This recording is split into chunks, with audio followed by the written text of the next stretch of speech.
Lisa had always been the kind of person who liked things in their proper place. Her small apartment wasn't fancy, but everything had its spot. The books were arranged by color on the wooden shelf.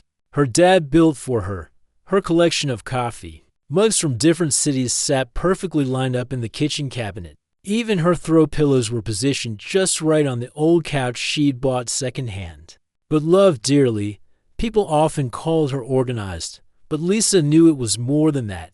Her space was her peace, after long days at the office dealing with deadlines and demanding clients. Coming home to her carefully arranged sanctuary helped her breathe again. Every item told a story, and she knew exactly where everything belonged. So when her phone buzzed with a text from her college roommate asking to stay for the weekend, Lisa felt that familiar flutter of worry in her stomach. Amy was coming to town for a work conference, and of course Lisa wanted to help.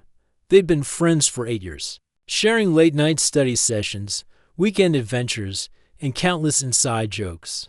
But there was one thing about Amy that had always made Lisa nervous. Amy touched everything. Back in their dorm room, Amy would borrow Lisa's things without asking. She'd use her expensive face cream, move her desk supplies around, and somehow always left a trail of displaced items wherever she went. Lisa remembered finding her favorite necklace tangled in Amy's jewelry box, and how Amy had laughed it off saying she'd forgotten she borrowed it at 19. Lisa had been too polite to say much. She just quietly put things back where they belonged and told herself it wasn't worth making a big deal about.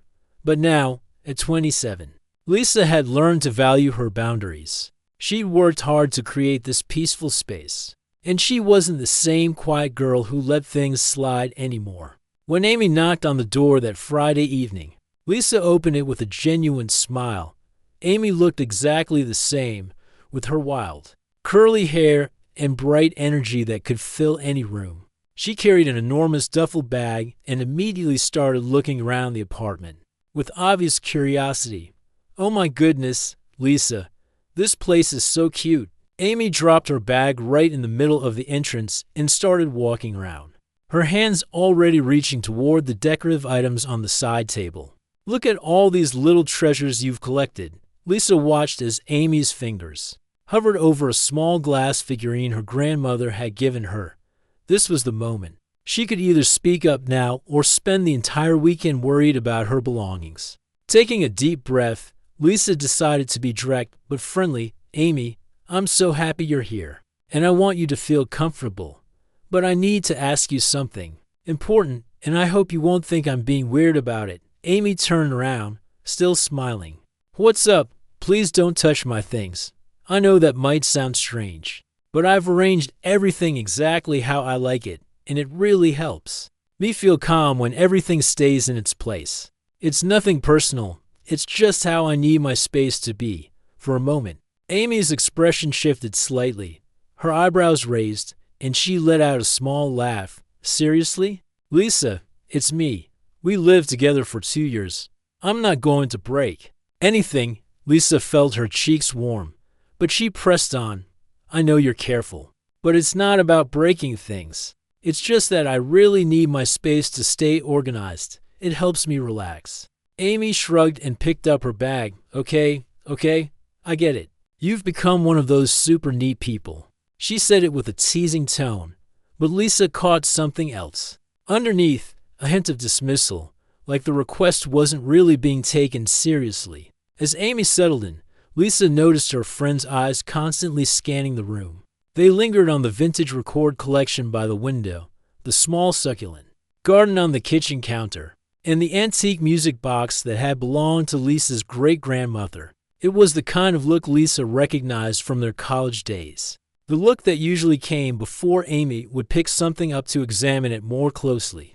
Lisa showed Amy where she could put her things and explained how the coffee maker worked. She pointed out the extra towels and made sure Amy had everything she needed.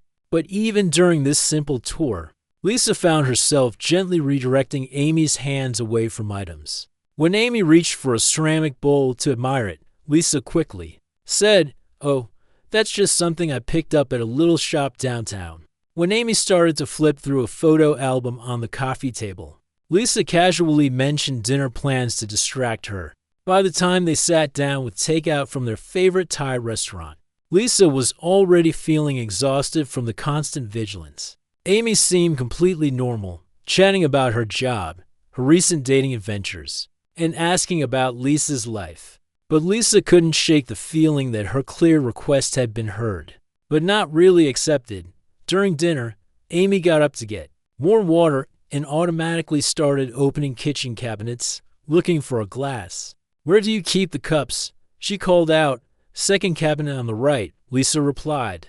But she watched nervously as Amy opened 3 different cabinets before finding the right one. Each cabinet was left slightly ajar, and Lisa had to resist the urge to get up and close them properly after dinner. As they settled on the couch to catch up properly, Amy tucked her feet under herself and reached for one of the decorative pillows, fluffing it and repositioning it behind her back. It was such a small, natural gesture, but Lisa felt a little spike of irritation. The pillow had been perfectly placed, and now it was crooked and compressed. "So tell me about this new guy you mentioned," Amy said, completely unaware of Lisa's internal struggle.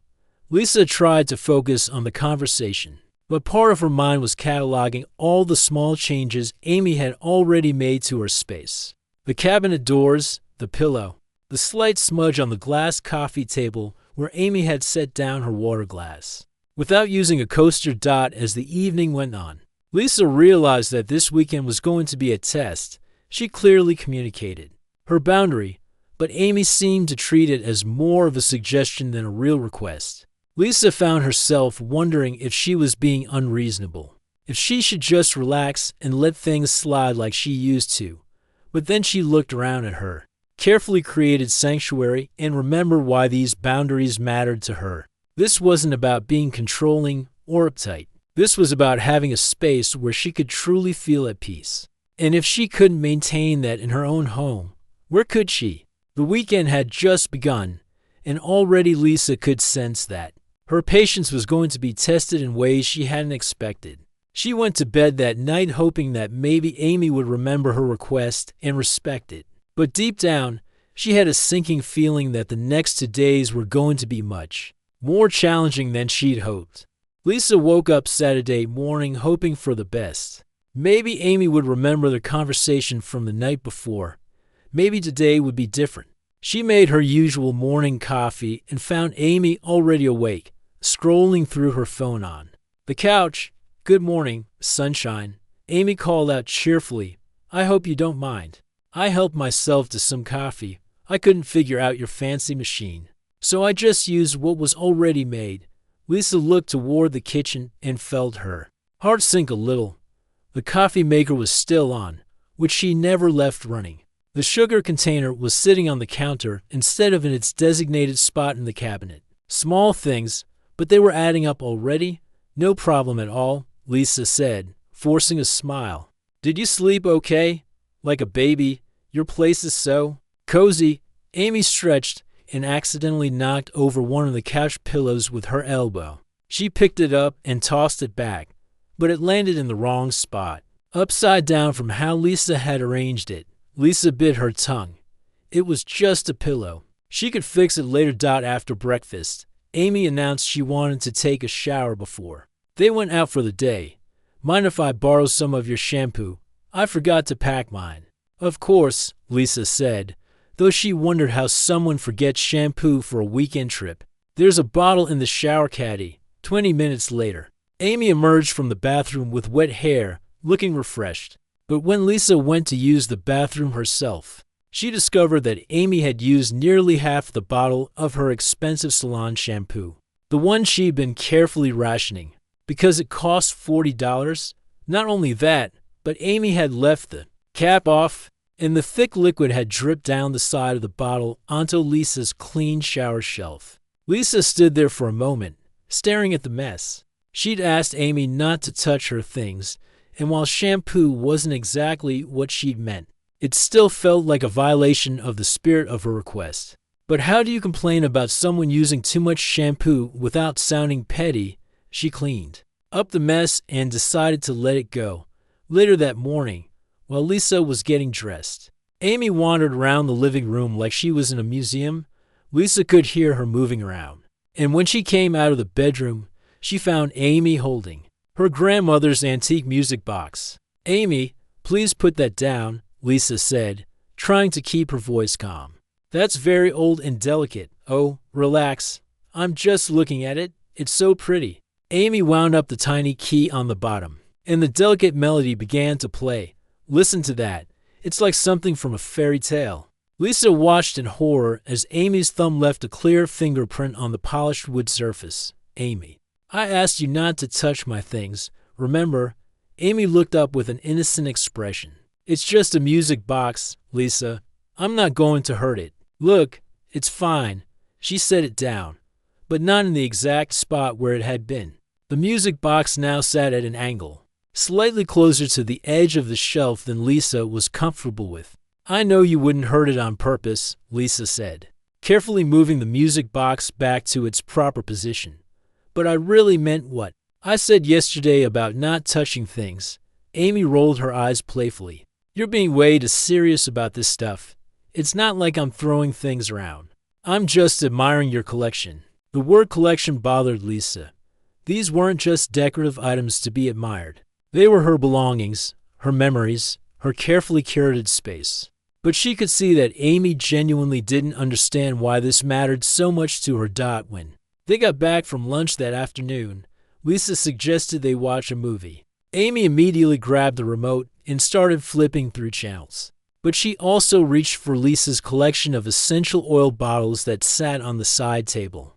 "Ooh, what's this one?" Amy uncapped a small bottle of lavender oil and took a deep whiff. "That's nice, Amy. Please don't open those. They're expensive. And the scent escapes when you open them." Sorry. Amy recapped the bottle, but reached for another one. "What about this one? Peppermint." "Amy, no. Please just leave them alone." Amy finally put her hands in her lap, but Lisa could see the effort it was taking. Amy's fingers kept twitching toward objects like she couldn't help herself. It was like watching someone try to resist scratching an itch during the movie. Amy got up several times to get snacks from the kitchen. Each time, Lisa heard cabinets opening and closing, but she tried to focus on the screen. When Amy returned with a bowl of crackers, Lisa noticed she'd used a special ceramic bowl that Lisa usually reserved for fruit. It wasn't a big deal, but it was another small thing that felt wrong. Halfway through the movie, Amy paused the screen. "I'm getting kind of cold. Do you have a blanket?" Lisa pointed to the linen closet. "There are some extra blankets in there." But instead of going to the closet, Amy reached for the decorative throw that Lisa kept perfectly folded on the back of the couch. It was made of delicate cashmere and wasn't really meant for regular use. Lisa watched as Amy unfolded it and wrapped it around herself, getting cracker crumbs on the soft fabric. "Amy, that's not really a blanket for using. It's more decorative. The real blankets are in the closet." "Oh, come on, Lisa. It's just a throw. That's what they're for, right?" Amy snuggled deeper into the cashmere, clearly having no intention of getting up to find something else. Lisa felt frustration building in her chest. Every single thing she'd asked Amy not to do, Amy was doing. And worse, Amy seemed to think Lisa was being unreasonable for caring about it. By evening, Lisa was exhausted from constantly monitoring her friend's behavior. Amy had rearranged the magazines on the coffee table while looking for something to read, moved several items on the kitchen counter while making herself a snack, and even adjusted the thermostat without asking because she was a little warm. Each action alone was small and seemingly innocent, but together they painted a picture of someone who either couldn't or wouldn't respect Lisa's clearly stated boundaries. Lisa found herself following Amy around, subtly putting things back where they belonged and trying to prevent further damage. As they got ready for bed, Lisa realized that her peaceful Saturday had turned into a day of constant vigilance. Her home no longer felt like the sanctuary she'd worked so hard to create. Instead, it felt like a space under siege, where she had to defend every corner from her own house guests. Amy seemed completely oblivious to Lisa's growing frustration. She chatted happily about their day, planning activities for Sunday, and complimenting Lisa's apartment, but Lisa could barely concentrate on the conversation. All she could think about was how many of her things had been touched, moved, or used without permission. As she lay in bed that night, Lisa wondered if she was being too sensitive. Maybe Amy was right, and she was making too big a deal about material possessions. But deep down, she knew this wasn't really about the objects themselves. It was about respect, boundaries, and feeling heard when she expressed her needs. Tomorrow was Sunday, their last full day together. Lisa fell asleep hoping that maybe Amy would finally understand and give her space the respect it deserved. But she had a sinking feeling that things were only going to get worse before they got better. Sunday morning started quietly enough. Lisa woke up early, as she always did, and made her way to the kitchen for her usual routine. But when she opened the refrigerator to get her favorite yogurt, she found it was gone. The container sat empty, in the sink, with a spoon beside it that still had remnants of the strawberry flavor she'd been looking forward to. Amy was still sleeping, so Lisa couldn't say anything right away. She stood in her kitchen, holding the empty container, feeling more frustrated than she should about yogurt. But it wasn't really about the yogurt anymore. It was about the pattern that kept repeating itself over and over again. When Amy finally woke up around 10, she stretched and yawned loudly. "Good morning. I hope you don't mind. I had some of that delicious yogurt for a midnight snack. I couldn't sleep and was feeling a bit hungry." Lisa forced a smile. "It's fine. That was my breakfast. But it's okay. Oh no. I'm so sorry. I didn't realize it was your special breakfast yogurt. We can get more when we go out later, right?" The casual way Amy dismissed it bothered Lisa more than the missing yogurt itself. There was no real acknowledgement that she'd taken something without asking. Just a quick apology followed by an easy solution that required Lisa to go out of her way. While Amy was getting ready for their planned shopping trip, Lisa decided to do some light cleaning. She was wiping down the bathroom counter when she noticed something that made her stomach drop. Her expensive face serum, the one she used sparingly because it cost more than $100, was sitting open on the counter.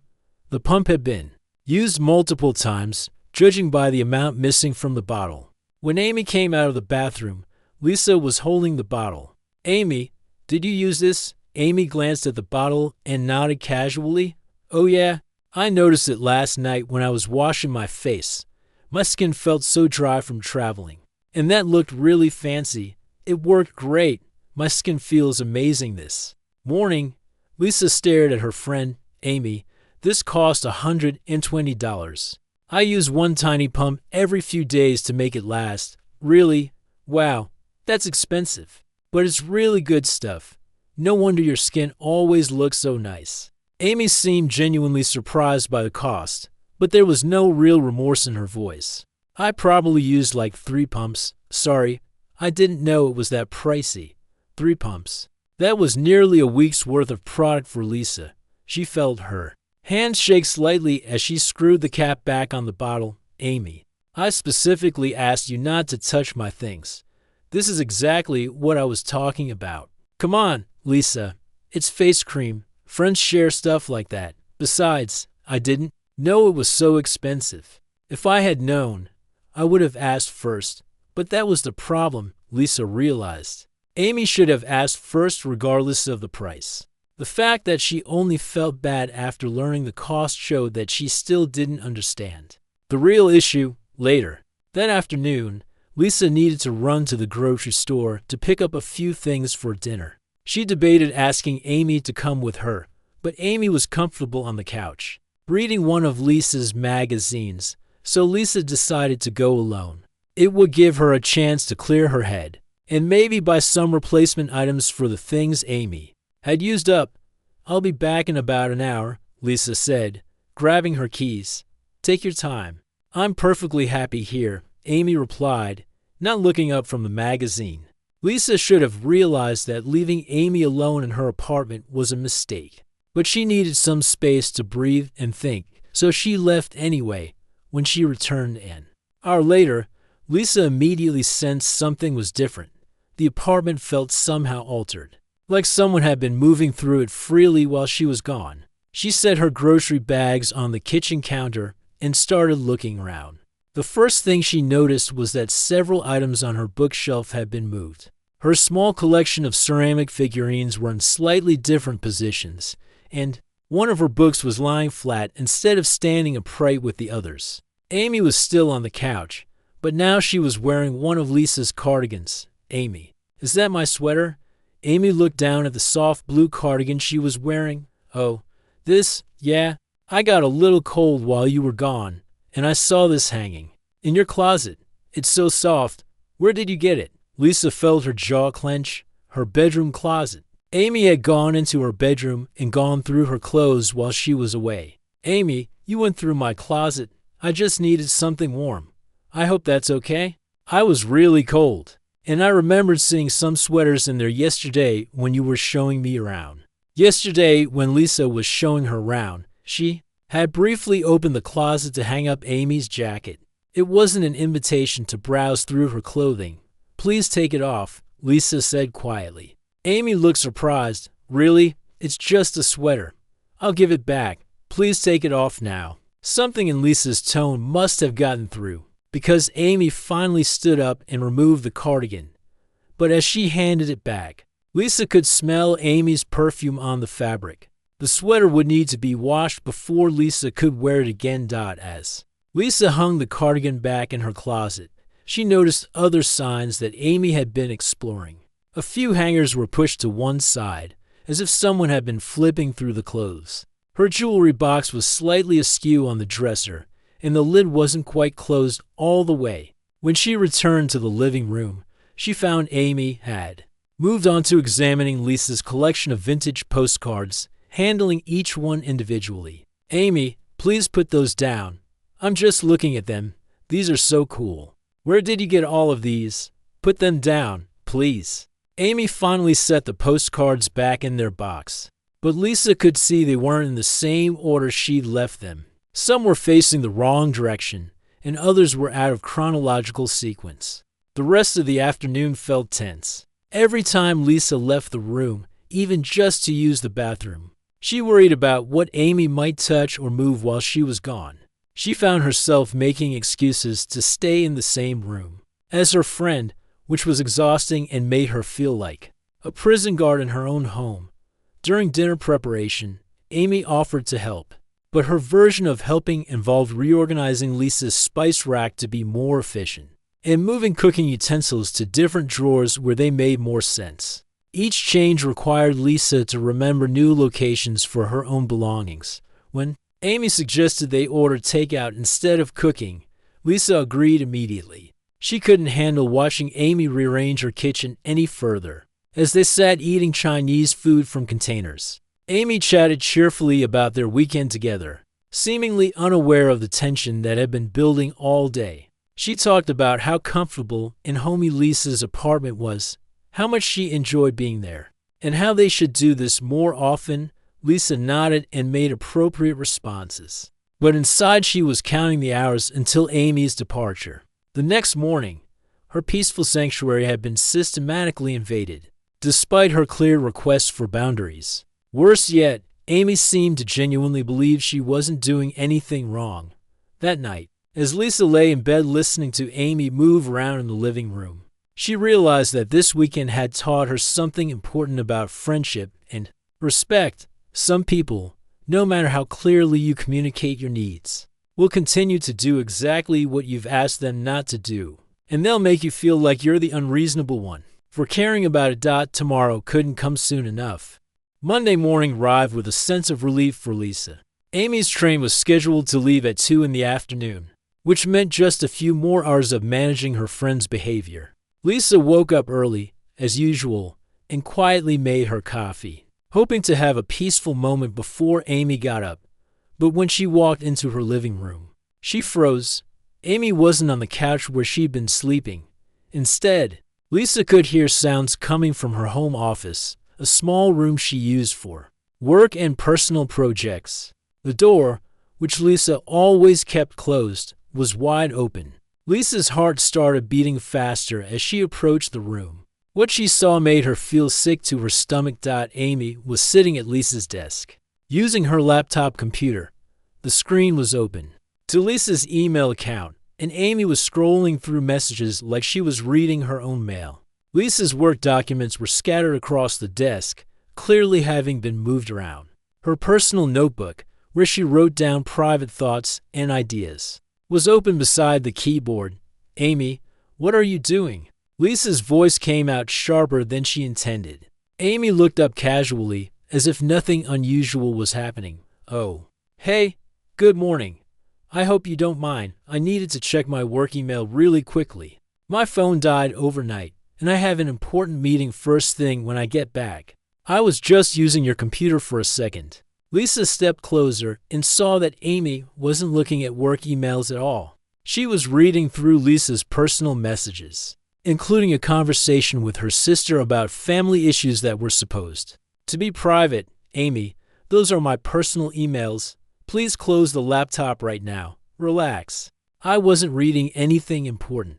I was just trying to get to my email account. But your computer opened to your stuff automatically. Amy made no move to close the laptop. Instead, she continued scrolling. Oh, look, you got a message from that guy you've been dating.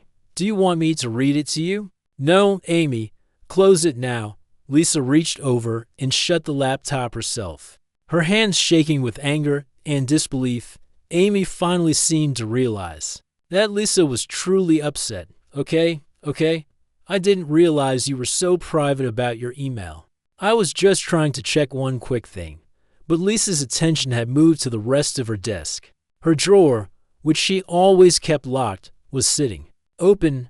Inside, she could see that her important documents had been disturbed. Tax papers, insurance information, and personal letters were all mixed up instead of being in their proper folders. Amy, did you go through my desk drawer? Amy's cheeks turned slightly pink. I was looking for a phone charger. I thought you might have one in there. I didn't really look at anything. I just moved some papers around. Lisa felt something snap inside her chest. The locked drawer contained her most private documents. Bank statements, medical records, love letters from past relationships. Things that no one, not even her closest family members, had any right to see. That drawer was locked for a reason. Amy, it wasn't locked when I tried it. Maybe the lock is broken. Amy shrugged, but Lisa could tell she was lying. The lock worked perfectly fine, and Lisa had checked it just 2 days ago. Lisa looked around her office more carefully. Her bookshelf had been rearranged, with several personal photo albums pulled out and stacked on the floor. Her collection of handwritten letters from her grandmother, which she kept in a special box, was sitting open on the windowsill. Even her trash can had been moved from its usual spot. How long have you been in here? Lisa asked. Not long. Maybe 20 minutes. I woke up early and couldn't get back to sleep, so I thought I'd be productive and check my emails. I didn't think you'd mind since you were still sleeping. 20 minutes. Amy had spent 20 minutes going through Lisa's most private space, touching her personal belongings, reading her confidential information, all while Lisa slept peacefully in the next room, trusting that her friend would respect her home. Lisa felt her anger building like a volcano about to erupt. For 3 days, she had asked Amy repeatedly not to touch her things. She had been patient, understanding, and accommodating. She had excused Amy's behavior and tried to be a good friend. But this was too much. Get out of my office, Lisa said quietly. Amy was still sitting in Lisa's chair, acting like nothing serious had happened. Lisa, you're being dramatic. I didn't hurt anything. Everything is fine. Get out of my office right now. Something in Lisa's tone must have finally gotten through to Amy, because she stood up. But instead of leaving immediately, she started to argue. I don't understand why you're so upset. We're friends. Friends trust each other. I wasn't doing anything bad. I was just checking my email and looking around a little bit. It's not like I stole anything. You read my private emails. You went through my locked drawer. You touched my personal documents. Lisa's voice was getting louder with each word. I asked you 3 days ago not to touch my things, and you have spent this entire weekend doing exactly the opposite of what I asked. Amy crossed her arms defensively. You're overreacting. These are just things, Lisa. Material stuff. I thought our friendship was more important than some emails and papers. That statement made Lisa see red. This isn't about material stuff. Amy, this is about respect. This is about boundaries. This is about the fact that I clearly told you what I needed, and you completely ignored it. I didn't ignore anything. I just don't think you should be so uptight about every little thing. Life is too short to worry about whether someone moved your pencils or read an email. Lisa stared at her friend in disbelief, even now, even after being caught going through her most private belongings. Amy was still acting like Lisa was the problem. Pack your things, Lisa said firmly. I want you to leave now. Amy's expression changed from defensive to shocked. What, Lisa? Come on. You're being crazy. My train doesn't leave until this afternoon. I don't care when your train leaves. I want you out of my apartment right now. Where am I supposed to go? All my stuff is here. We had plans for this morning. You should have thought about that before you decided to go through my private office. Like it was a public library. Lisa was surprised by how steady her voice sounded. Considering how furious she felt inside, Amy stared at her for a long moment, clearly trying to figure out if Lisa was serious. When she realized that Lisa wasn't going to back down, her expression shifted to anger. Fine. If that's how you want to be, I'll leave. But you're being completely unreasonable about this. I was just trying to check my email, and you're acting like I committed some terrible crime. You violated my privacy after I specifically asked you not to touch my things. Multiple times. Whatever, Lisa. I guess I know where I stand with you now. Some friend you are. Amy stormed out of the office and started gathering her belongings from the living room. She threw her clothes into her bag carelessly, making as much noise as possible. Lisa watched from the doorway, feeling emotionally drained but also strangely relieved. As Amy zipped up her duffel bag, she turned to face Lisa one more time. You know what? Maybe it's better that I'm leaving early. I can't handle being around someone who cares more about their stuff than their friendships. This whole weekend, you've been treating me like I'm some kind of criminal just for touching a few things. Lisa took a deep breath. Amy, I asked you one simple thing when you arrived. Don't touch my belongings. For 3 days, you have done nothing but touch, use, move, and go through my belongings. This morning I found you reading my private emails and going through my locked desk. If you can't see why that's wrong, then maybe you're right. Maybe it is better that you leave. Amy picked up her bag and headed toward the door. Don't expect me to call you anytime soon. I need some time to think about whether this friendship is worth salvaging. And with that, she was gone. Lisa stood in her quiet apartment, surrounded by the chaos Amy had left behind. And for the first time in 3 days, she felt like she could breathe properly again. After Amy left, Lisa stood in her doorway for several minutes, just listening to the silence. The apartment felt different now, like a weight had been lifted from every room. But it also felt strange, almost too quiet after 3 days of constant tension and vigilance. She walked slowly through her home, taking inventory of everything that needed to be put back in its proper place. The task felt overwhelming at first. In her office, she carefully reorganized her desk drawer, making sure all her important documents were back in their correct folders. She changed the password on her laptop and email accounts, feeling sad that she had to take such precautions after a friend's visit. The living room required the most work. Pillows needed to be refluffed and repositioned. Books had to be returned to their proper spots on the shelf. Her collection of essential oils needed to be checked and reorganized. As Lisa worked, she found herself thinking about the weekend and what had really happened. Part of her wondered if she had overreacted. Amy's voice kept echoing in her head, calling her dramatic and unreasonable. Maybe she was too rigid about her belongings.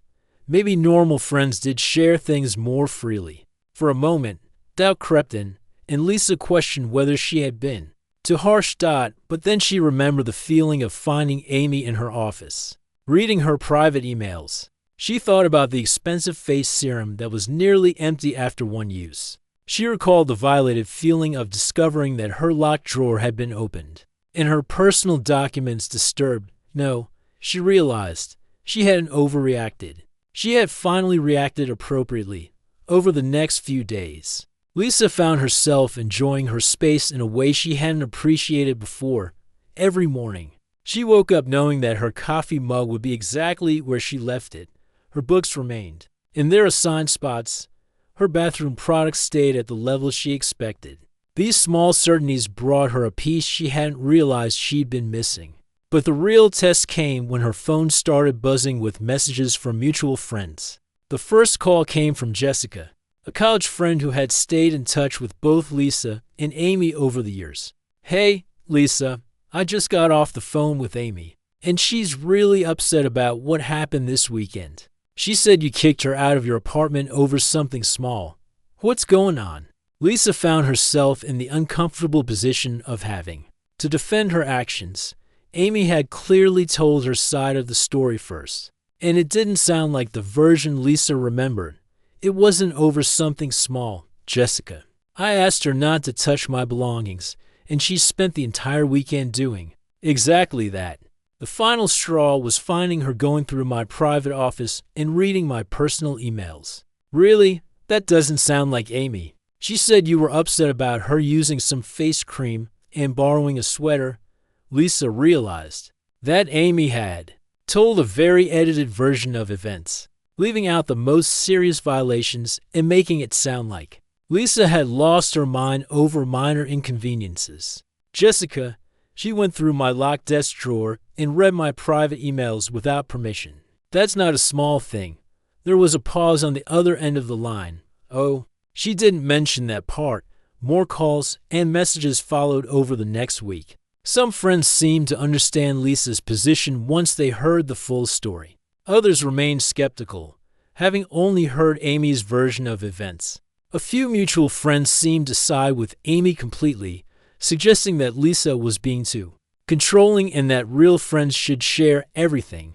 The hardest part was realizing that some people genuinely believed Amy's behavior was normal. They thought Lisa was being unreasonable for wanting boundaries in her own home. This revelation was almost as upsetting as Amy's original behavior. But something interesting happened as the days passed. Lisa started receiving messages from other friends who had their own stories about Amy. Her college roommate from sophomore year reached out. "I heard about what happened with Amy. I'm not surprised, honestly. Remember how she used to go through my things when I wasn't there? I never said anything because I thought it was just her being curious." Another friend shared a similar experience. "Amy stayed with me last year, and I found her wearing my jewelry and using my expensive makeup without asking. When I said something, she made me feel like I was being selfish for not wanting to share." These conversations helped Lisa realize that Amy's behavior wasn't just directed at her. There was a pattern of boundary violations that Amy had been repeating with different people over the years.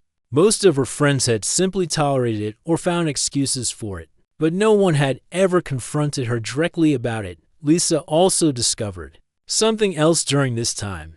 She realized how much energy she had been spending over the years making excuses for Amy's behavior and trying to accommodate her friends' disregard for boundaries.